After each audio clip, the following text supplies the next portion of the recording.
ऐसे गांव में मेहनती किसान चतुर्राम रहता था। चतुर्राम अपने नाम के अनुसार ही काफी होशियार और चतुर था।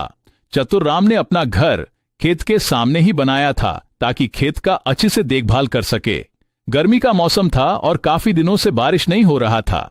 चतुर्राम को चिंता सताए जा रहा था, इस तरह तो खेत सूख जाएगा। उसने पानी के बंदोबस्ती के लिए घर के पास कुआं खोद रखा था, मगर उन्हें अपने खेत की देखभाल और पानी के लिए मजदूर नहीं मिल रहा था।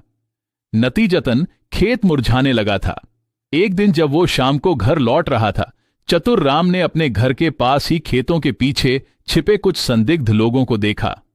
वो लोग घर में ताका झांकी कर रहा था। चतुर्राम समझ गए कि वे चोर हैं और उनके घर को लूटने की फिराक में हैं। चतुर्राम घबराए बिना कुछ सोचने लगा और चुपचाप अनदेखा कर घर के अंदर गए और कुछ समय बाद एक भारी लकड़ी का बक्सा लेकर बाहर आया। उसने उस बक्से को अपने कुएं तक ले गए और उसमें फेंक दिया और कहा, कोई भी यह नहीं सोच पाएगा कि मैंने अपने कीमती रत्न और खानदानी जवाहरात इस कुएं में छिपा दिया है। मैं भी चतुर इंसान हूं, कोई मुझे बेवकूफ बनाकर नहीं लूट सकता। चोर बहुत खुश थे कि उन्हें आसानी से खजाना मिल जाएगा।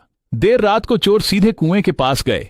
बिना समय बर्बाद किए चोरों ने कुएं को खाली करने के लिए उसमें से पानी निकालना शुरू कर दिया। वो रात भर कुएं से पानी निकाल निकाल कर खेत की ओर फेंकता रहा। जब बक्सा साफ दिखाई देने लगा तो एक चोर कुएं में उतरा और बक्से को उसमें से निकाल लाया। वह बहुत खुश था कि आज तगड़ा माल हाथ लगा है। जब उन्होंने बक्से को खोला तो उनकी आंखें खुले के खुले रह गया। वास्तव में बक्सा छोटे छोटे पत्थर से भरा हुआ था। चोरों को समझ में आ गया कि चतुर्राम ने उन्हें बेवकूफ बना दिया है। तभी चतुर्राम ने अपनी घर का दरवाजा खोला और सामने आया और कहा, चोर भाई लोग, तुम लोग आए तो मुझे लूटने को था, लेकिन मेरे मदद करके जा रहे हो, उसके लिए धन्यवाद।